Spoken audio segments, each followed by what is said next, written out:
Salam, mən Berum. Daha bir epik hekayə ilə qarşınızdayım. Yaxşı insanlar çox vaxt zəif qalır. Zəiflər isə heç vaxt tarix yazmır. Siyasət ədalətin deyil, zərurətin oyunudur. İnsan dəyişmir. İdeallar keçicidir, amma güc və qorxu əbədidir.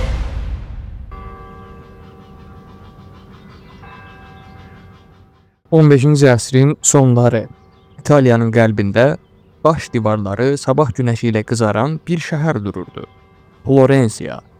Bura sadəcə bir şəhər deyildi.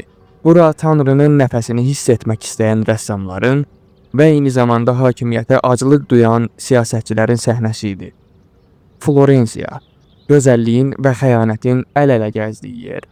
Kilsələrin qüllələri səmanı deşərdi, amma o qüllələrin kölgəsində susqun bir qorxu gəzərdi. Burada hər şey bir paradoks idi. İncəsənət insanı azad etməli idi, amma azadlıq burada təhlükəli bir xəyal idi. Bir səhər Michelangelo daşdan həyat doğururdu, axşam isə sarayda kiminsə taleyi gizli bir söhbətlə həll olunurdu. Florensiyalılar dua edərkən əllərini Tanrıya uzadırdı, amma baxışları bir-birinin üzərində olurdu. Hər kəs gülümsəyirdi, amma o gülümsəmələrin arxasında şübhə, qorxu və plan vardı. Medici ailəsi, Florensiyanın görünməz hökmdarları. Onlar kilsənin qarşısında dua edir, arxada isə taxtın taleyini müəyyən edirdilər. Florensiya onların oyuncağına çevrilmişdi. Bir gün azadlıq səsləri yüksəlirdi, ertəsi gün eyni səslər boğulurdu. Bu şəhərdə hər kəs öz maskasını daşıyırdı. Bəzi maskalar mərhəmət, bəzi maskalar isə məkr adlanırdı. Bu xaosun içində 1469-cu ildə bir uşaq dünyaya gəldi. O, Niccolo Machiavelli idi. Sadə bir ailədə böyüdü, amma onun dünyaya baxışı sadə deyil idi. O, heykəllərdəki gözəlliyi deyil, insanların gözlərindəki qorxunu görürdü. Gənc Machiavelli dünyanı dəyişdirmək istəmirdi. O, sadəcə onu anlamaq istəyirdi. Anlamaq üçünsə əvvəlcə baxmaq və baxarkən qorxmamaq lazım idi. Florensiya sənətkarların şəhəri idi. Amma Niccolo üçün bu şəhər bir laboratoriya idi. İnsanın niyyətlərini, qorxularını, güc aclığını izlədiyi səssiz bir məktəb. Və bəlkə də o vaxtdan anlayırdı. İnsanı formalaşdıran Tanrı deyil, qorxudur. Bəli, Florensiya ona ilham verdi. Amma eyni zamanda onu susmağa, düşünməyə, müsahidə etməyə məcbur etdi. Və o sükutun içində bir fikir doğuldu. Bir fikir ki, əsrlər sonra belə insanları qorxudacaqdı. Niccolo Machiavelli hələ gənc yaşlarından bir şeyin fərqinə varmışdı. İnsan nə qədər bilikli olsa da, hakimiyyət qarşısında dəyişməlidir. O, Florensiyanın küçələrində insanları izləyirdi, sadə sənətkarları, varlı tacirləri, keşişləri və hər birinin gözündə eyni şeyi görürdü: qorxu. Bəziləri var dövlətini itirməkdən, bəziləri isə azadlığını itirməkdən qorxurdu. Amma hamı qorxurdu. Və Machiavelli üçün bu qorxu gələcək düşüncələrinin təməli oldu. Onun həyatı dövlətə xidmət etməyə başlayanda dəyişdi. Artıq o saray divarlarının arxasında idi. Görünməz intriqaların, gizli sövdələşmələrin, diplomatik oyunların içində qalmışdı. Saraylar çox vaxt gözəl idi, mərmər və qızıl ilə bəzədilmişdi. Amma bu gözəlliyin içində zəhər vardı.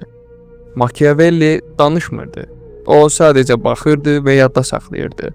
Kimin necə davrandığını, kimin necə yalan danışdığını və ən əsası kimin həqiqi gücə sahib olduğunu. Tezliklə o anladı ki, siyasət ədalətin deyil, zərurətin oyunudur. Bəzən bir xalqı xilas etmək üçün yalan danışmaq lazımdır. Bəzən bir dövlətin sabitliyi üçün bir insanın qurban verilməsi qaçınılmazdır. O gördü ki, hakimiyyət sahibi olmaq üçün yaxşı insan olmaq kifayət etmir. Çünki yaxşı insanlar çox vaxt zəif qalır. Zəiflər isə heç vaxt tarix yazmır. Machiavelli üçün artıq yaxşılıq və pislik anlayışı bir-birinə qarışmışdı. O, insan təbiətinə baxır və deyirdi: İnsanlar dəyişmir. Onları idarə etmək üçün ya sevilməlisən, ya da səndən qorxmalıdırlar. Amma əgər ikisini bir arada edə bilmirsənsə, qorxu daha etibarlıdır. Bu, onun içində doğulan bir anlayış idi. O artıq siyasətə bir oyun kimi baxırdı. Hər gedişin nəticəsi olmalı, hər hərəkət məqsədə xidmət etməli idi. O görürdü ki, insanlar yalnız xeyir üçün deyil, qorxu və maraq üçün də hərəkət edirlər və bu Machiavellinin öz fəlsəfəsinin başlanğıcı idi. O hələ bildiklərini qələmə almağa başlamamışdı, amma artıq hər şeyi ağlına, təcrübəsinə, həyatına yazırdı. Bir gün o təcrübələr bir kitabın səhifələrinə çevriləcəkdi. O kitab ki, əsrlər boyu siyasəti dəyişəcək və müəllifin adını həm nifrət, həm də heyranlıqla xatırladacaqdı. Niccolo Machiavelli üçün artıq dönülməz yol başlanmışdı. O, insanın iç dünyasını oxumağı öyrənmişdi. Ona görə insanı idarə edən ağıl deyil, qorxunun özüdür. 1500-cü illərin əvvəlləri Medici ailəsinin kölgəsi hər küncdə hiss olunurdu. Niccolo Machiavelli o vaxtlar artıq gənc bir diplomat idi. 29 yaşında Florensiya Respublikasının katibi təyin edilmiş, Fransa, Almaniya və papalığa olunan səfərlərdə şəhərini təmsil etmişdi. O, 15-ci əsrin Florensiyasının ən ağıllı beyinlərindən biri sayılırdı. Amma elə bu zəkası onu təhlükəli etmişdi. 1512-ci ildə Medici ailəsi qayıtdı və bütün respublika yıxıldı. Yeni hökmdarlar gələndə köhnə ideallar susmalı idi. Machiavelli, bir vaxtlar gücün içində olan adam, indi xəyanətkar damğası ilə zindana atılmışdı. Ona işgəncə edirdilər, hər gün sorğulayır və döyürdülər. Amma o sustu. Sonra azad olundu. Azad, amma qırılmış. O, Florensiyadan 15 kilometr uzaqda Sant Andrea kəndindəki kiçik bir evə çəkildi. Bir zamanlar Avropanın saraylarında qanunları yazan insan, indi öz tarlasında torpaq belləyirdi. Amma bu onun sonu değildi, bu başlanğıc idi. Hər səhər gün doğanda Machiavelli torpağı becərər, axşam isə evinə çəkilərdi. Kənd həyatında bir növ təvazö tapmışdı. Amma gecələr o bir başqa dünyaya girirdi. Öz yazılarında deyir: "Gecələr köhnə paltarımı çıxarıb saray libasımı geyinirəm və qədim filosoflarla danışıram." O, Livi'in Roma tarixinə baş vurur, Cicero'nun nitqlərini oxuyur, Platonla mübahisə edir və nəticə çıxarırdı. İnsan dəyişmir. İdeallar keçicidir, amma güc və qorxu əbədidir. Bu illərdə o tarixdən bir qanun çıxardı. Onu sonradan Machiavelli qanunu adlandırdılar.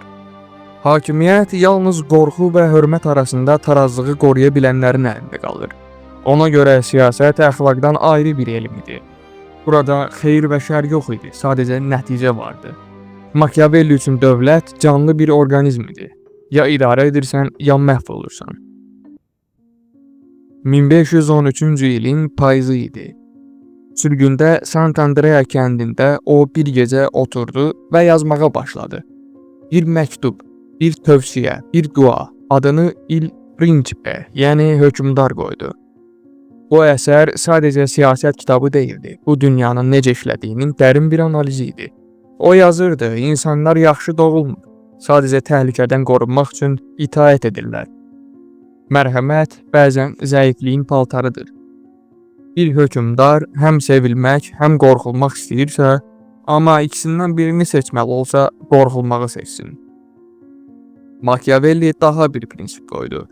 Virtu və fortuna. Virtu liderin ağlı, iradəsi, qərar vermə gücü deməkdir. Fortuna isə taleyin, təsadüfün oyunu deməkdir.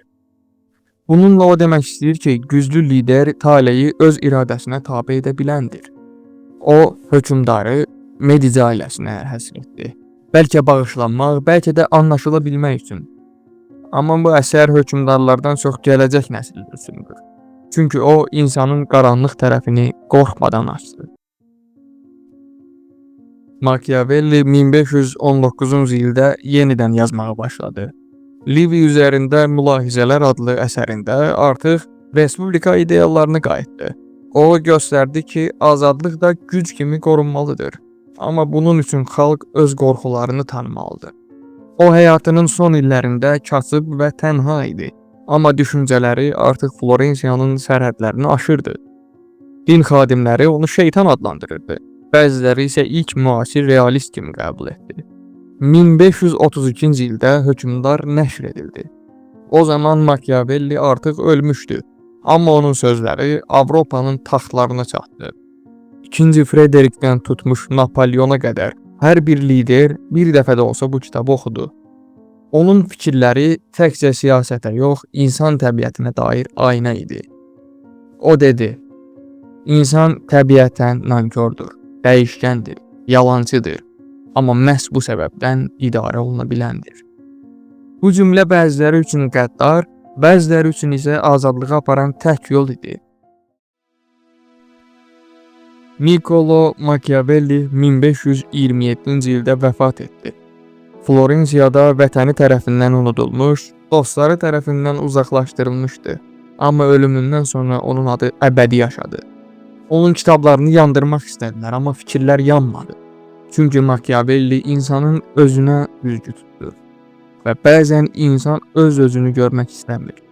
O nə iblis idi, nə də müqəddəs idi. O sadəcə həqiqəti gizlətməyən bir düşünür idi.